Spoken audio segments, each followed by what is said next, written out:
नमः श्रीवर्धमानाय निर्धूतकलिलात्मने सालोकानां त्रिलोकानां यद्विद्यादर्पणायते श्रीमत्परमगम्भीर स्याद्वादामोघलाञ्छनम् जीयात्रैलोक्यनाथस्य शासनं जिनशासनम्। पंच परमेष्ठी भगवान की जय। नमोकार महामंत्र की जय। वर्तमान जिन शासन नायक श्री महावीर भगवान की जय। चारित्र चक्रवर्ती आचार्य श्री शांति सागर जी महाराज की जय। परम पूज्य आचार्य गुरुवर प्रज्ञा शमन श्री देवनंदी जी महाराज की जय। श्रीमद जैन धर्म की जय। जय बोलो श्री अमोघ कीर्ति जी गुरुदेव की जय। जय हो नमस्तु नमस्तु नमस्तु गुरुदेव। हम्म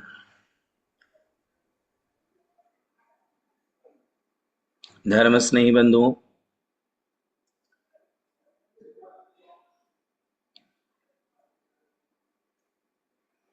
काल चक्र के प्रवाह में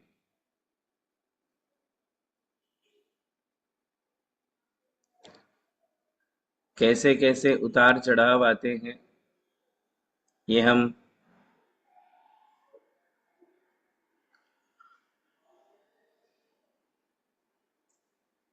पुराण और जैन आगम के आधार से देख रहे हैं।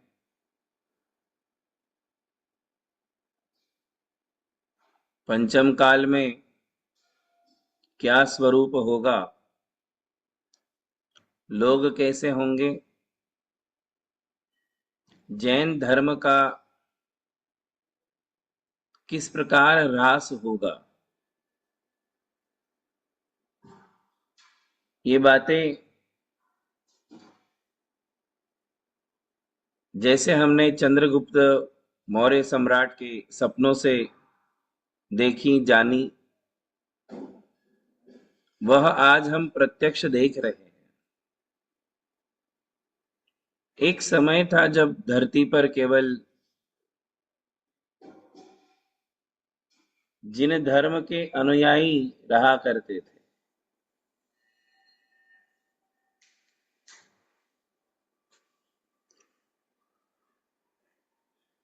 और आज हम देखें तो पूरे विश्व में 800 करोड़ जनता, उनमें जैन लोग कितने हैं आप देख लीजिए। जैन धर्म के अनुयायी कितने बचे ये देख लीजिए। फिर जैसे कि हमने सपनों में देखा कि जैन धर्म अनेक शाखाओं में बढ़ जाएगा, वो भी हम देख रहे हैं। एक तो जैन धर्म के अनुयायी कम रह गए और उनमें भी मतभेद हो गए। मतभेद होने से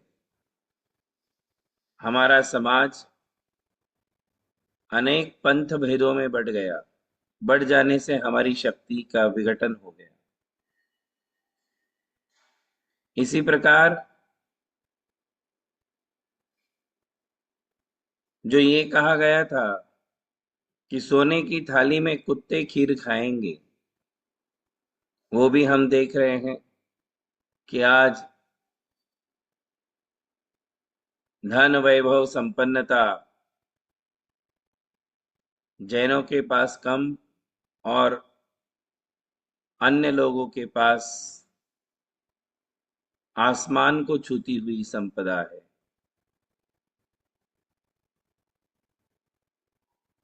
इसी प्रकार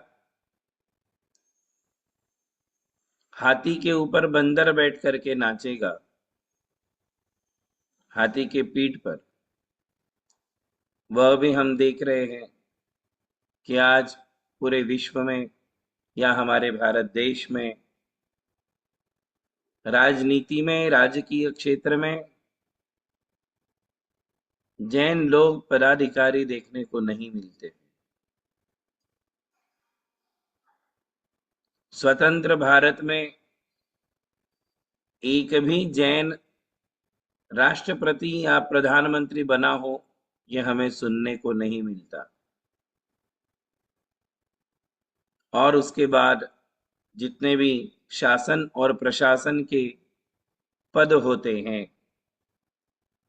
वहां कहीं भी हमें जैन लोग देखने को नहीं मिलते।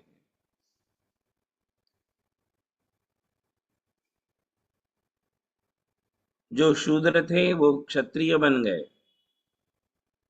और जो क्षत्रिय जैन थे वे सब अभी अधिकतम व्यापारी या फिर नौकरी करने वाले लोग देखने को मिलते हैं। सत्ता हमारे पास नहीं है।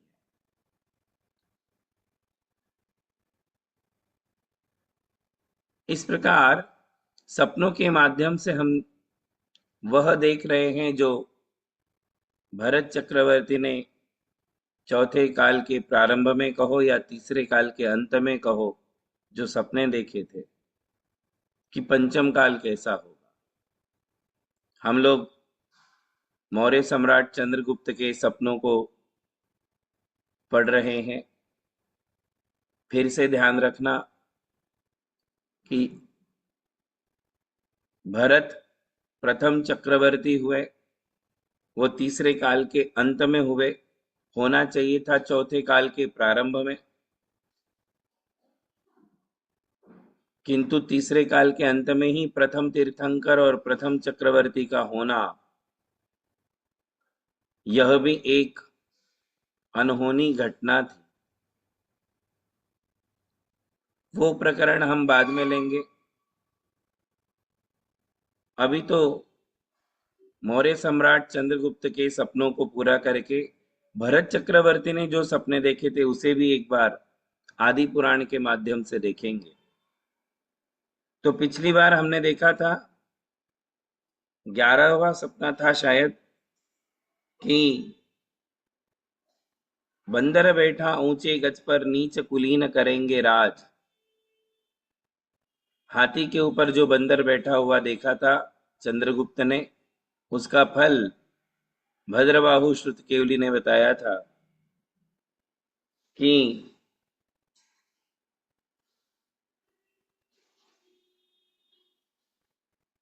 जो नीच कुलीन होंगे वे राज सत्ता को प्राप्त कर लेंगे। अगला सपना जो देखा वो सुनिए। सीमा तोड़ बहारत ना कर, न्याय मार्ग का होगा नाश। शासक हरण करेंगे लक्ष्मी, सदा प्रजा को देकर नाश।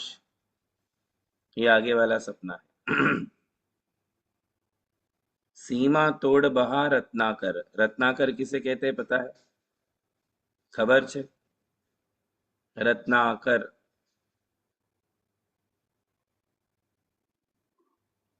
आप भले ही अमेरिका चले गए हो और गुजराती लोग हो, फिर भी हिंदी साहित्य के शब्दों को आप भूल नहीं सकते। रत्नाकर, रत्नाकर का मतलब बता रहे हैं सभी। आप क्या बता रहे हैं नीलेश भाई? दरिया सागर। हाँ, रत्नाकर क्यों कहते हैं उसको? क्योंकि समुद्र के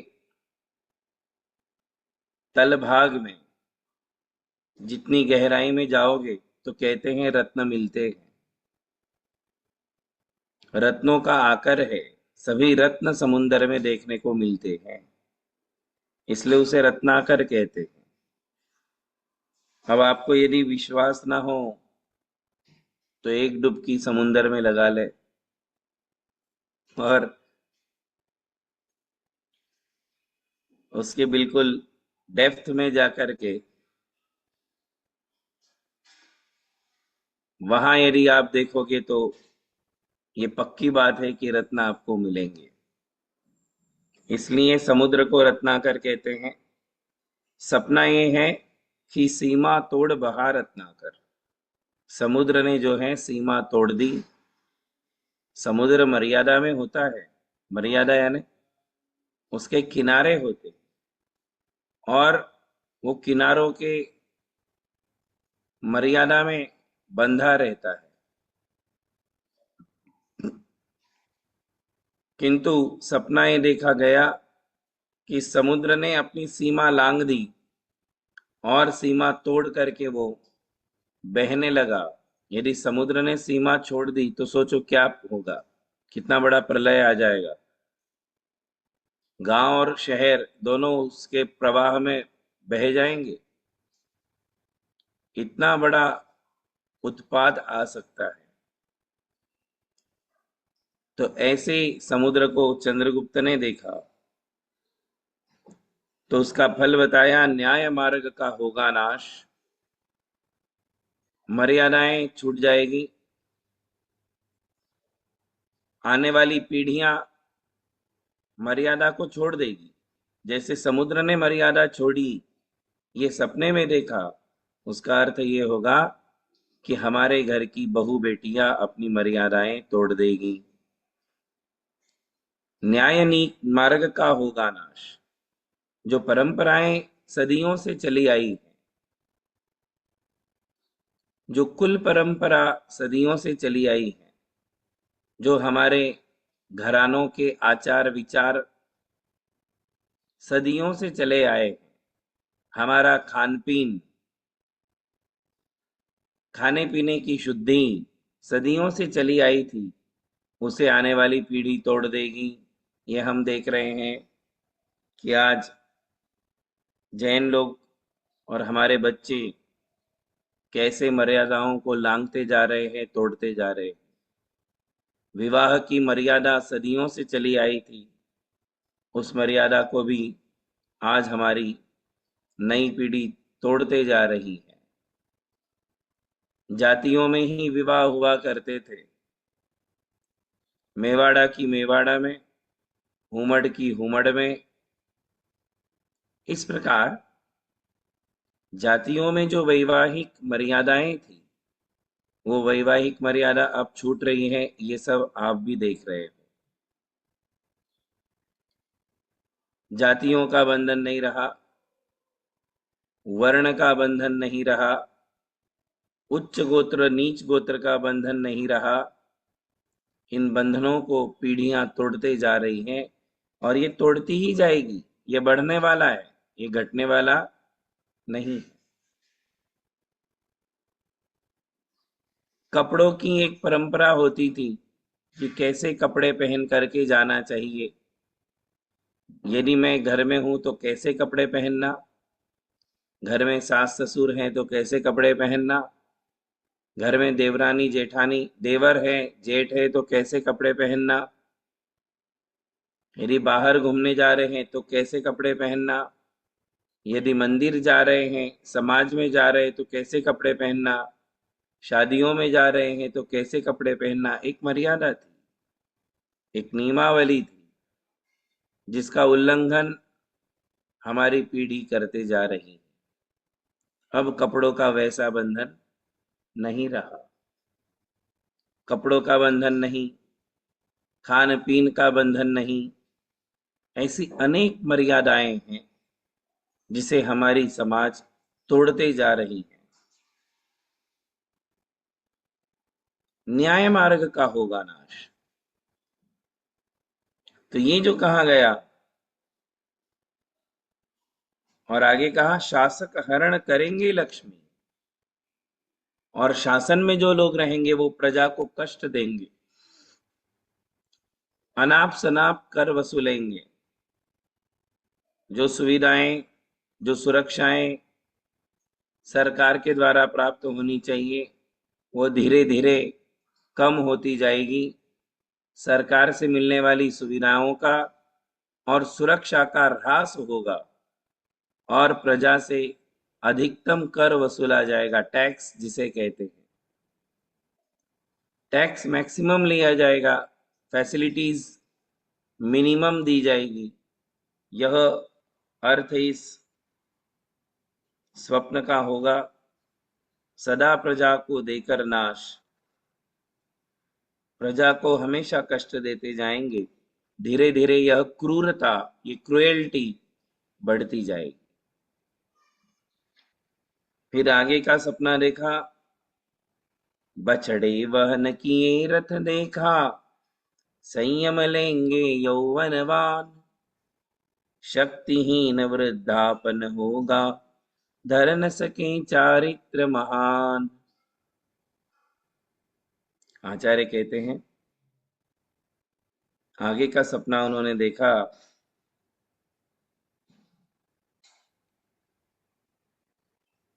बछड़े वहन किया रथ देखा।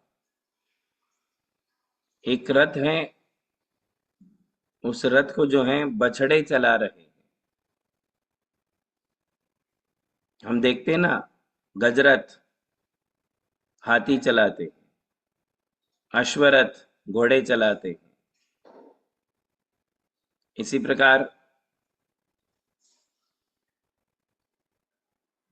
बैलों के द्वारा भी रथ चलाए जाते हैं।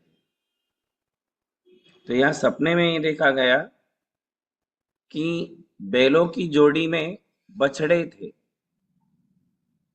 बछड़े थे, बछड़े समझते हैं ना, छोटे छोटे बच्चे, गाय बैलों के छोटे बच्चे। वो बछड़े जो हैं वो रथ चला रहे हैं। और इसका अर्थ क्या देखा, संयम लेंगे यौवनवान, कि वर्तमान में दीक्षा कौन लेगा, संयम कौन धारण करेगा। तो कहते हैं युवा लोग, युवा लोग संयम धारण करेंगे। अब ये सपना शुभ है या अशुभ है? ये सपना शुभ है कि अशुभ?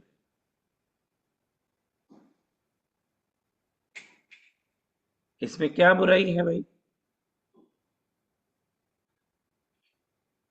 किंतु उसके आगे बताया, शक्तिहीन वृद्धापन होगा, धर न सके चारित्र महान। क्या कहा कि जो बुढ़ापा होगा वो कैसा होगा? शक्तिहीन होगा। करोड़ों वर्षों से ये परंपरा चली आई थी कि राजा लोग दीक्षा लेते थे। तो पीछे एक सपने में बताया था कि जो राजा लोग हैं वे लोग संयमहीन हो जाएंगे। खंडित कल्प वृक्ष की शाखा, कल्प वृक्ष की एक ब्रांच टूट गई। ये एक पीछे सपना गया ना, उसमें क्या बताया था कि नरपति होंगे संयमहीन, राजा लोग दीक्षा नहीं लेंगे। और आज वास्तव में कोई राजा लोग दीक्षा कहाँ ले रहे हैं? है ना? राजा का मतलब ये समझ लो कि जो बड़े घरानों के लोग हैं। राजा तो कोई रहे ही नहीं, किंतु जैसे समाज में जिन्हें अपर क्लास कहा जाता है, अपर क्लास, बिलिनियर जिसे कहते हैं, अरबों के मालिक जिसे कहते हैं, ऐसे घरानों से, परिवारों से कोई दीक्षा नहीं लेता है, ले ही नहीं पाएंगे। सुख सुविधा में जीने की आदत जिन्हें रह गई, हो गई, तपस्या से जिन्हें डर लगता है, संयम लेने से जिन्हें डर लगता है, वे दीक्षा कहाँ ले पाएंगे? आपका मन होता है क्या कभी कि दीक्षा लेंगे? तो आप कहते हो मैंने तो सपने में भी नहीं सोचा कि मैं दीक्षा ले पाऊंगा। अब यहां ये कह रहे हैं कि बछड़े रथ का वहन कर रहे हैं, छोटे छोटे बछड़े रथ चला रहे हैं। इसका मतलब ये होगा कि वर्तमान में युवा लोग दीक्षा लेंगे। क्या कहा? संयम लेंगे यौवनवान, किंतु उसमें अशुभ जो है वो ये बताया कि शक्तिहीन वृद्धापन होगा। बुढ़ापे में शक्ति ही नहीं बचेगी दीक्षा लेने की। तो पीछे जो समय था, भगवान आदिनाथ से लेकर के महावीर तक, जो हजारों पीढ़ियां बीती, उसमें एक परंपरा थी कि राजा लोग विवाह करते थे। हजारों रानियां, सैकड़ों रानियां होती थी, उन्हें राजपुत्र होते थे। और जैसे जैसे समय आगे बढ़ता था, ढलती उम्र में वैराग्य आ जाता था। क्या होता था? जब उम्र ढलने लग जाती थी, तो ढलती उम्र में उन्हें निमित्त मिलता था, कोई ना कोई ऐसा निमित्त जिस निमित्त से वे वैराग्य को प्राप्त करके दीक्षा ले लेते थे। और उस समय वो अपने राजपुत्र को राज्य सौंप देते थे कि अब तुम राज्य करो। राज्याभिषेक कर देते थे। युवराज का राज्याभिषेक करके स्वयं दीक्षा ले लेते थे। तो ऐसी करोड़ों पीढ़ियां बीती, करोड़ों पीढ़ियां, भगवान आदिनाथ से लेकर महावीर तक, कि जिसमें मौर्य सम्राट स्वयं चंद्रगुप्त भी थे। वे अंतिम थे जो राजा होकर की भी दीक्षा ले। ऐसे मौर्य सम्राट चंद्रगुप्त इस पंचम काल में अंतिम थे। उसके बाद किसी भी राजा ने दीक्षा नहीं ली। ली होगी तो एकाध दो, इतिहास में जिनका नाम नहीं। परंतु शक्तिहीन वृद्धापन होगा, धर न सके चारित्र महान। जैसे जैसे बुढ़ापा आएगा, दीक्षा लेने की भावनाएं खत्म हो जाएगी। मतलब जैसे युवा अवस्था में दीक्षा हो गई तो हो गई, किंतु वृद्धावस्था में दीक्षा लेने का विचार समाप्त हो जाएगा। और आप देखिए, ये सत्य बात है। आप सभी के घर में बूढ़े बुजुर्ग है, वो तो क्लास भी नहीं सुनते, दीक्षा क्या लेंगे? क्लास सुनने का जिनके पास टाइम नहीं है, वो दीक्षा क्या लेंगे? वैराग्य की भावनाएं खत्म हो चुकी है। बहुत कम ऐसे रेयर गृहस्थ है जो गृहस्थी के जंजाल से बाहर आकर दीक्षा ले रहे हैं। नहीं ले रहे हैं ऐसा नहीं, किंतु प्रमाण कम हो गया। क्या हुआ? युवा लोग ज्यादा दीक्षा ले रहे हैं। आज भारत में देखो आप, यदि दीक्षा लिए हुए मुनियों को, आर्यिकाओं को आप देखोगे तो सबसे ज्यादा आपको युवा, यंग स्टेज में दीक्षा लेने वाले आपको आज ज्यादा मिलेंगे। 70%, 80%। और अभी वृद्ध अवस्था में पूरी गृहस्थी भोग कर दीक्षा लेने वालों की संख्या 20% रह गई है, कम हो गए। और आगे आगे जैसे पंचम काल आगे बढ़ेगा, वृद्ध अवस्था में दीक्षा लेने की भावनाएं खत्म हो जाएगी। और ये भी सुन लो, जिन्होंने जवान अवस्था में दीक्षा ली है, युवा अवस्था में दीक्षा ली है, उनकी भी शक्ति धीरे धीरे कमजोर हो जाएगी। जैसे जैसे वो वृद्ध होते जाएंगे, वैसे वैसे उनकी भी शक्ति कमजोर होंगी। तो ये सपना शुभ नहीं है। चारित्र बढ़ता हुआ होना चाहिए, तपस्या बढ़ती हुई होनी चाहिए। किंतु जैसे जैसे जवानी बुढ़ापे की ओर आगे बढ़ेगी, वैसे वैसे शक्ति का ह्रास होता जाएगा। ये इस सपने का फल है। फिर आगे देखा, राजपुत्र आरूढ़ ऊंट पर, शासक छोड़ेंगे जिन धर्म, हिंसा पथ स्वीकार करेंगे, समझे नहीं धर्म का मर्म। राजपुत्र को ऊंट पर बैठा हुआ देखा। राजपुत्र को ऊंट के ऊपर बैठा हुआ देखा। अब इसका फल बताते हैं कि शासक छोड़ेंगे जिन धर्म, जो सत्ता में होंगे, पॉलिटिशियंस की बात बता रहे हैं। जो पॉलिटिशियंस होंगे, वो कोई भी जिन धर्म का अनुयायी नहीं होगा। जैन धर्म को सभी धीरे धीरे छोड़ देंगे, हिंसा पथ स्वीकार करेंगे और हिंसा का मार्ग स्वीकार कर लेंगे। न धर्म को जानने की कोशिश करेंगे, न धर्म के पालन करने की इच्छा करेंगे। हिंसा के मार्ग पर सत्ताधारी आगे चलने लग जाएंगे। सत्ता के लिए, पैसों के लिए, अपनी जमीन जायदाद प्रॉपर्टी को बनाने के लिए वे हिंसा का पथ अपना लेंगे, ऐसा इस स्वप्न का फल है। फिर कहते हैं, दो सपने और बता रहे हैं। धूल धूसरित रत्न राशि देती अप्रिय संदेश महा। क्या कहा? धूल धूसरित रत्न राशि देती अप्रिय संदेश महा। मुनि निर्ग्रंथ परस्पर निंदा कार्य करे विपरीत आहा। चंद्रगुप्त ने जो अगला सपना देखा कि रत्नों की राशि के ऊपर धूल जम गई है। समझ रहे हो? यदि आपके पास सोना, चांदी, डायमंड या और भी माणिक, पन्ना आदि रत्न हो और वो खुले में छोड़ दो, आप छोड़ोगे नहीं, किंतु ऐसी कल्पना करो कि खुले में छूट गए तो उसके ऊपर धूल जम गई। क्या जम जाएगी? धूल जम जाएगी। तो ऐसी धूल से सनी हुई, धूल से धूसरित रत्नों की राशि चंद्रगुप्त ने अपने सपने में देखी। रत्नों की राशि पर धूल जम गई है। राशि यानी ढेर, रत्नों का ढेर है। उन रत्नों के ढेर पर पूरी धूल जम गई है, ऐसा स्वप्न देखा।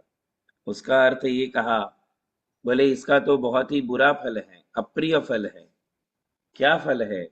तो कहते हैं,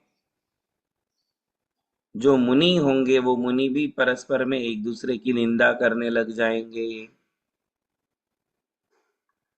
है ना? जबकि वात्सल्य भाव होना चाहिए, मुनियों में परस्पर वात्सल्य भाव होना चाहिए, और आज है। मुनियों में वात्सल्य भाव है, किंतु ये वात्सल्य दिनों दिन घटता जाएगा। ये पंचम काल के अंत तक जो होने वाला है, ऐसे सपने देखे हैं। सारे सपने वर्तमान में पूरे के पूरे देखने मिलेंगे ऐसा नहीं। जैसे इन्होंने कहा कि वृद्ध लोग संयम नहीं लेंगे, किंतु आज ले रहे हैं। तो इसका मतलब है कि पंचम काल जैसे जैसे आगे बढ़ेगा, वैसे वैसे ये सारे सपने अपना अपना पूरा फल दिखाएंगे। तो उन्होंने कहा कि मुनि एक दूसरे की निंदा करेंगे, जबकि मुनियों ने एक दूसरे का सम्मान करना चाहिए। मुनियों ने एक दूसरों को मिलना चाहिए। मुनियों ने एक दूसरे के प्रति वात्सल्य रखना चाहिए, किंतु मुनि ही दूसरे मुनि की निंदा करेंगे, खुलेआम, मीडिया में, व्हाट्सएप के माध्यम से, फेसबुक के माध्यम से, इंस्टाग्राम के माध्यम से, पारस आदि चैनल के माध्यम से एक मुनि दूसरे मुनियों की निंदा करने लग जाएंगे। ऐसा वातावरण आज वर्तमान में थोड़ा कम है, किंतु ये वातावरण बढ़ने लग जाएगा। कोई इक्का दुक्का साधु ऐसे हो सकते हैं जो मीडिया में दूसरे साधुओं की निंदा कर रहे हो,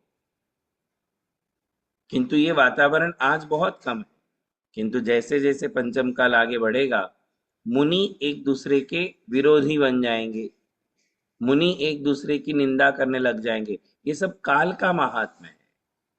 पंचम काल का ऐसा प्रभाव होगा कि मुनियों में एक दूसरे के प्रति वात्सल्य देखने को नहीं मिलेगा। ये आगे ऐसा होने वाला है, पहले ही हमें समझ लेना है। इन सपनों के माध्यम से हमें क्या समझना है कि पंचम काल में ये नजारा ऐसा ही आगे बढ़ता हुआ मिलेगा, और ऐसे में हमें विचलित नहीं होते हुए कैसे अपने धर्म का पालन करना है, यही विचार करना चाहिए। फिर अंतिम सपना उसने देखा, कृष्ण गजों का युद्ध कह रहा, कृष्ण गजों का युद्ध कह रहा, अनावृष्टि अतिवृष्टि विशेष, भावी अशुभ सूचना देने, आए 16 स्वप्न अशेष। चंद्रगुप्त का यह 16वां अंतिम सपना है, और उसमें उसने देखा कि काले काले हाथी एक दूसरे के साथ युद्ध कर रहे हैं। दो काले हाथी हैं, काले यानी ब्लैक, हाथी यानी एलिफेंट। तो दो काले हाथी एक दूसरे से लड़ रहे हैं, युद्ध कर रहे हैं। ऐसा सपना देखा चंद्रगुप्त ने। उसका अर्थ क्या होगा? तो कहते हैं कि पंचम काल में कभी अतिवृष्टि होगी तो कभी अनावृष्टि होगी। अतिवृष्टि अनावृष्टि शब्द सुने हैं क्या? अतिवृष्टि यानी ओवर बरसात होना, वृष्टि यानी बरसात, रेनिंग। वो कभी कभी इतनी अति होगी, इतनी अति होगी। और आज हम देखते हैं कि बिना मौसम के बरसात, अभी भी भारत में यहाँ बरसात चल रही है, जबकि बरसात का मौसम चला गया, फिर भी वो बरसात होती है।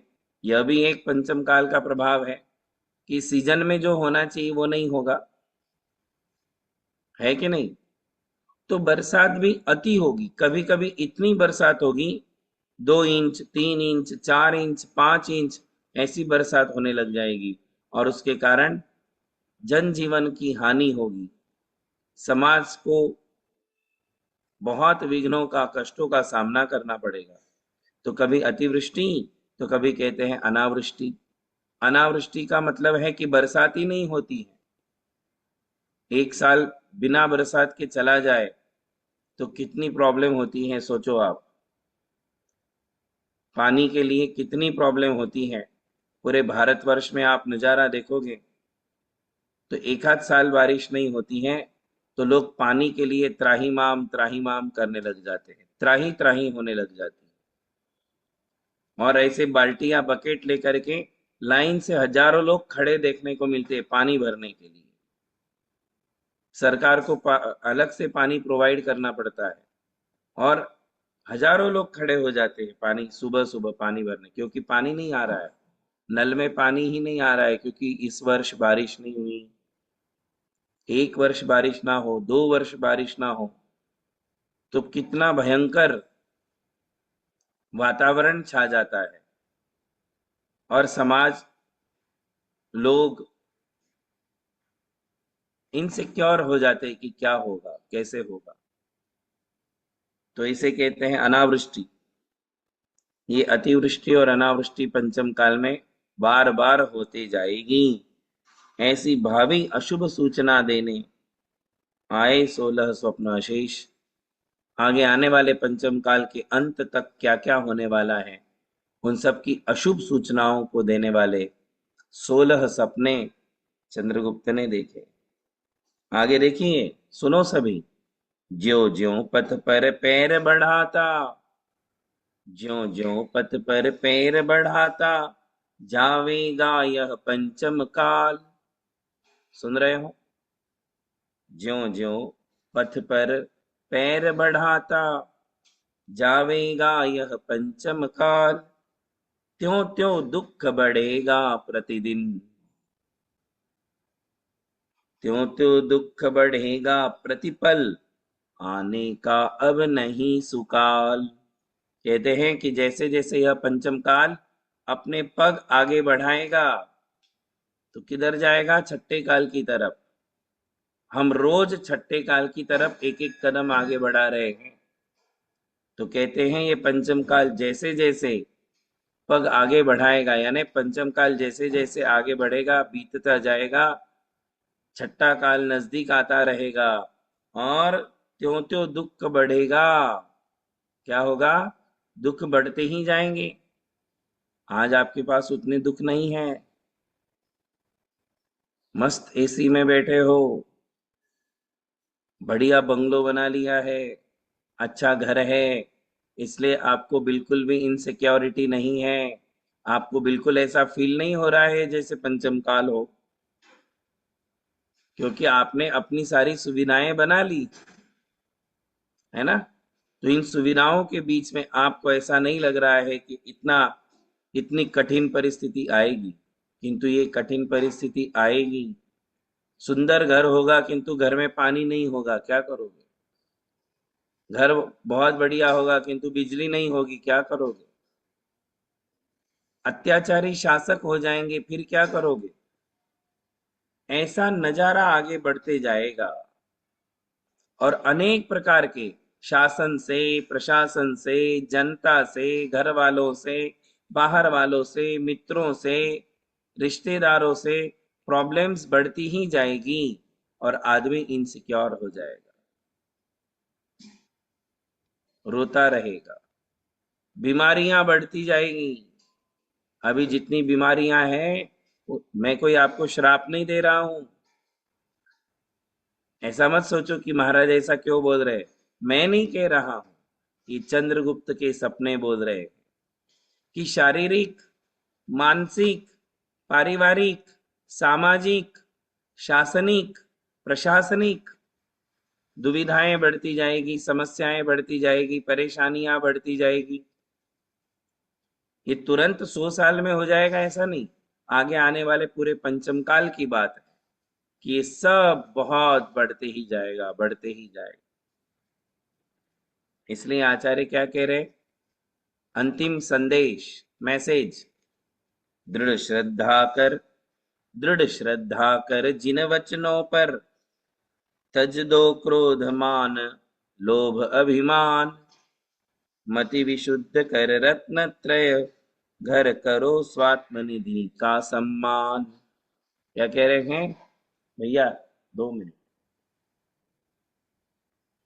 क्या कह रहे हैं कि दृढ़ श्रद्धा करके जिनेंद्र भगवान के वचनों पर, जिनेंद्र भगवान के वचनों पर, जिनेंद्र भगवान की वाणी पर मजबूत श्रद्धा बनाओ। ये श्रद्धा रख लो कि ये पंचम काल का प्रभाव है, हुंडाव सर्पिणी काल का प्रभाव है, मिथ्यात्व बढ़ने वाला है, अधर्म बढ़ने वाला है, पाप बढ़ने वाले हैं, दुख दर्द बढ़ने वाले हैं, हर प्रकार से दुविधाएं समस्याएं बढ़ने वाली हैं, बीमारियां बढ़ने वाली हैं। पंचम काल में ऐसा ही होने वाला है, ये काल का ऐसा प्रभाव है। ऐसे में मुझे जिनेंद्र भगवान के द्वारा प्रतिपादित धर्म की शरण में रहना है। जीवन के अंतिम समय तक मैं जिनेंद्र भगवान की शरण में रहूं। भगवान ने जो धर्म का व्याख्यान किया है, मुनि धर्म का और श्रावक धर्म का, उनमें से किसी एक धर्म की शरण में रहूं, श्रावक धर्म का आश्रय लूं, मैं प्रतिमाधारी बनूं, सारे यम नियम मैं घर में रहते हुए भी पालन करूं, भगवान की खूब भक्ति सेवा करूं, खूब आराधनाएं करूं, खूब तीर्थ यात्राएं करूं, खूब दान दूं, खूब तपस्या करूं, खूब व्रत करूं, खूब जाप करूं, खूब अनुष्ठान करूं, ऐसे अपने मानस को बनाना चाहिए। अभी हमारी उम्र जहां तक पूरी होने वाली है, हम सबकी, आपकी और मेरी सबकी, वहां तक तो ये पंचम काल के जो सपने हैं वो इतना रूप आकार धारण नहीं करेंगे। आने वाली जनरेशन्स में ये जो सपने हैं, ये सपने पूरे हरे भरे हो जाएंगे। चंद्रगुप्त के सारे सपने जो हैं वो आने वाले समय में, पंचम काल में अपना फल दिखाएंगे, अपना तेज दिखाएंगे। फिर भी आज हम बहुत सिक्योर है, क्योंकि अभी हम केवल 2500 साल, कितने 2552 साल हुए हैं भगवान महावीर को गए, इसलिए हम पंचम काल के निकट, चतुर्थ काल के निकटवर्ती लोग। कैसे हैं हम? यदि 21,000 वर्ष का पंचम काल है, तो आने वाली पीढ़ियां हमको क्या समझेगी कि हम तो भगवान महावीर के निकट वाले लोग हैं। इसलिए आज उतनी समस्या नहीं है। ये सपने इतना बुरा फल जो बता रहे हैं वो आज देखने को नहीं मिलता है, शुरू हो चुका है।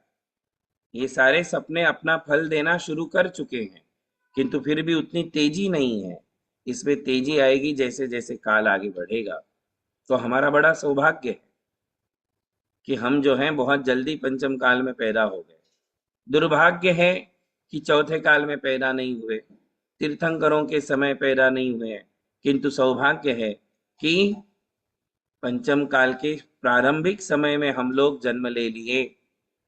तो अभी इस समय का हमें सदुपयोग कर लेना चाहिए। हम सब के उम्र भी बीतती जा रही है, मृत्यु के नजदीक हम पहुंचते ही जा रहे हैं। ऐसे समय में मैं कितने धर्म का पालन कर लूं, कितना पुण्य अर्जन कर लूं, ऐसी एक मानसिकता हम सबकी बने। इसलिए ये 16 स्वप्न सुनना बहुत आवश्यक था। मुझे लगता है आप लोगों ने भी पहली बार सुने होंगे, है ना? तो अभी ये चंद्रगुप्त के द्वारा प्रतिपादित 16 सपने हुए। एक बार महापुराण के आधार से भरत चक्रवर्ती ने जो 16 सपने देखे थे, अभी आपने लिख लिया है, नोट डाउन किया है, तो टैली करेंगे कि भरत चक्रवर्ती ने जो सपने देखे वो क्या थे। लगभग ऐसे ही थे, यही थे, किंतु उसने कैसे सपने देखे वो हम आगे आने वाली कक्षा में देखेंगे। आज इतना है। बोलिए महावीर भगवान की। जय बोलो श्री अमोघ कीर्ति जी महाराज जय की की जय। जय। नमोस्तु नमोस्तु नमोस्तु नमस्ते गुरुदेव। गुरुदेव। जयकारा गुरुदेव का, जय जय गुरुदेव।